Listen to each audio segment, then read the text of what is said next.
નમસ્કાર મિત્રો, ફરી એકવાર સ્વાગત છે તમારું એક નવી ધમાકેદાર સ્ટોરીમાં. વિડીયોને છેલ્લે સુધી જોજો, મજા આવી જશે. દરજીએ તેની દુકાનનું શટર નીચું કરી દીધું અને પછી મને એણે ટેબલ ઉપર બેસવા કહ્યું અને તે બાજુમાં પડેલા ટેબલ પર બેસી ગયો. અને પછી તેણે ધીમેક નારાનો મારો હાથ પકડ્યો અને કહેવા લાગ્યો, હવે તું મોટી થઈ ગઈ છે અને જવાન પણ થઈ ગઈ છે. તારે પણ કેટલીક જરૂરિયાત હશે, તો હું તારી જરૂરિયાત. મિત્રો, તમને જણાવી દઉં કે મારું નામ 21 સ્નેહા છે અને હું લગભગ 21 વર્ષની છું. અમે બે બહેનો હતી. એક બહેન મારાથી નાની છે અને મારી નાની બહેનની ઉંમર 17 વર્ષની છે. ઘરે અમે ખૂબ જ ગરીબ હતા. પૈસાના અભાવે અમે ગામની સરકારી નિશાળોમાં ભણવા જતા. મારી નિશાળ મારા ઘરથી લગભગ 1 કિલોમીટર દૂર હતી. ત્યાં હું અને મારી બેન ચાલીને ઘરેથી ભણવા માટે જતા. નિશાળે જ્યારે જવા માટે નીકળતા ત્યારે રસ્તામાં ગામના ઘણા બધા છોકરાઓ મને અને મારી બેનને જોઈ રહેતા અને નિશાળના છોકરાઓ હંમેશા મારા ઉપર નજર રાખતા. અને આ બધું હું મનમાં ન લેતી, કેમ કે આ રોજનું થઈ ગયું હતું અને આ મારી આદત થઈ ગઈ હતી. પણ મારી નાની બેન ક્યારેક ક્યારેક ઘણા છોકરાઓને ધમકી આપતી અને બાધી પણ લેતી. પણ હું સમજુ હતી એટલે ચૂપ રહેતી. હું મારી બહેનને કહેતી, આવું ન કર, કારણ કે આ ઉંમર આ બધું સહન કરવું પડે. આજે મને ક્લાસમાં ઠપકો મળ્યો. કારણ એનું ફક્ત એટલું હતું કે મારો ડ્રેસ થોડો ફાટી ગયો હતો. કારણ કે પહેલા હું થોડી પાતળી હતી, પરંતુ થોડા મહિનાઓથી હું જાડી થઈ ગઈ,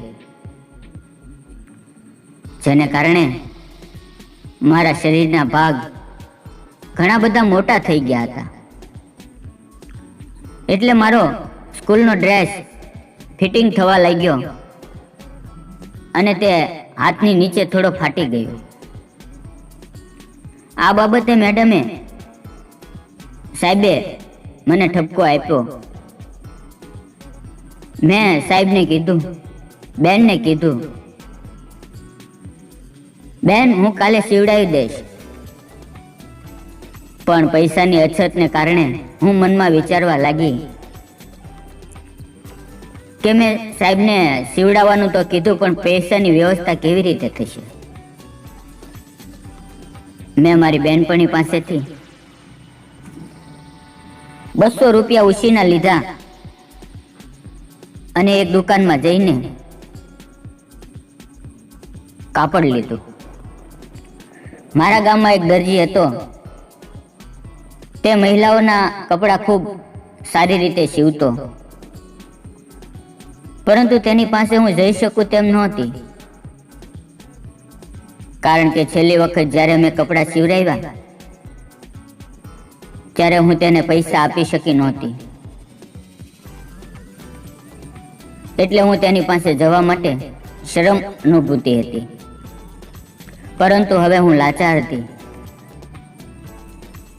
કારણ કે મેં સાહેબને કીધું હતું કે હું ડ્રેસ આવતીકાલે સીવડાવી દઈશ.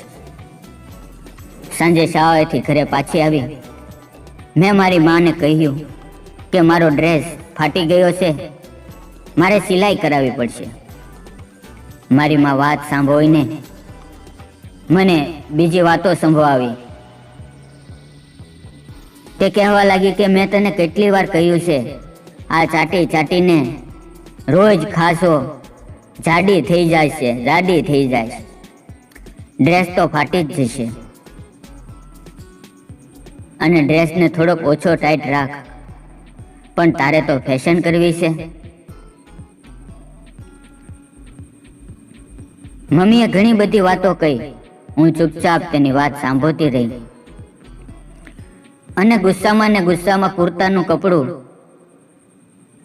એક કોથળીમાં નાખીને દરજીને દુકાને પહોંચી ગઈ. મને જોઈને દરજી થોડો હસ્યો. તેણે વિચાર્યું કે તે આગળના પૈસા દેવા આવી હશે.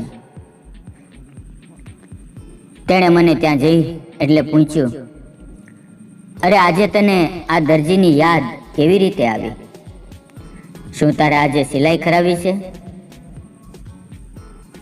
મેં ઝડપથી થેલીમાંથી દરજીને મારા કુર્તાના કપડાને સિલાઈ કરવા માટે કહ્યું. તેણે કુર્તાનું કપડું હાથમાં લીધું અને એના ચશ્મામાંથી એકવાર મારા શરીર તરફ જોયું. પછી તેની નજર અચાનક મારી વાવા ઉપર પડી ગઈ. હું સમજી ગઈ કે તે મારા કપડાને જોઈ રહ્યો હતો, પરંતુ મેં તેની હરકત ઉપર ધ્યાન ન આપ્યું. અને એ પણ ખરું હતું કે મારા શરીરના કપડાં આને લીધે ફાટી ગયા હતા, કારણ કે છેલ્લા ઘણા સમયથી મારું શરીર અચાનક વધી ગયું હતું. અને એનું કારણ એ પણ હતું કે હું હાથ વડે ક્યારેક ક્યારેક એની સાથે રમતી. જ્યારે હું બેચેન થઈ જતી ત્યારે હું તેની સાથે હાથ વડે રમવાનું શરૂ કરી દેતી, અને આ કારણે તે ઘણા વધી ગયા હતા. દરજીએ હાથમાં મેજર ટેપ લઈ મારો હાથ માપવા માંડ્યો. એક પછી એક બીજા હાથનું માપ લીધું. માપ લેતી વખતે તેણે પૂછ્યું કે આ તમે કયો લોટ ખાવ છો? હું સમજી ગઈ કે દરજી શું કહે છે. તે મારી મજાક ઉડાવી રહ્યો હતો. હું થોડી હસી અને એટલી વારમાં તેણે મારા વાવા પણ માપ્યા. જ્યારે તેનો હાથ મારા વાવાને સ્પર્શ કર્યો તો મારી શરીરની અંદર મને ઇલેક્ટ્રિક શોર્ટ લાગ્યો. વીજળી દોડવા લાગી, કારણ કે આજ સુધી મેં ક્યારેય તેના પર કોઈનો સ્પર્શ અનુભવ્યો નહોતો. પણ આજે તેના અડવાથી મારા હૃદયના એક વિચિત્ર લહેર ઊભી હતી. બપોરનો સમય હતો. તડકો પણ ખૂબ પડી રહ્યો હતો, અને તે સમયે દુકાનના બધા કારીગરો જમવા માટે ગયા હતા. અત્યારે દરજી અને હું તેની દુકાનમાં એકલા હતા. હું તેના સ્પર્શનો આનંદ માણી રહી હતી. હું તેને ના ન પાડી શકી. આથી દરજીની હિંમત પણ વધી અને તે આગળ વધી ગયો. મારી આંખો તેની નજર સાથે ટકરાઈ ગઈ, અને પછી તેણે અચાનક તેના બંને હાથ મારા હાથ ઉપર મૂક્યા અને વાલથી મને કહ્યું,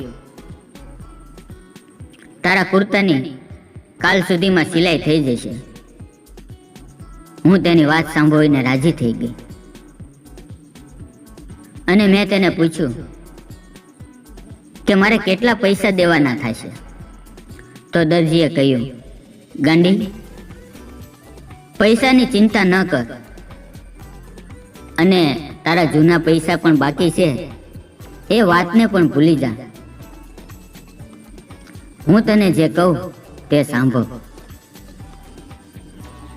તારા માટે હવે બધું કામ મફતમાં થઈ જશે. તેની વાત સાંભળીને મને થોડું આશ્ચર્ય થયું અને મેં પૂછ્યું, કઈ વાત?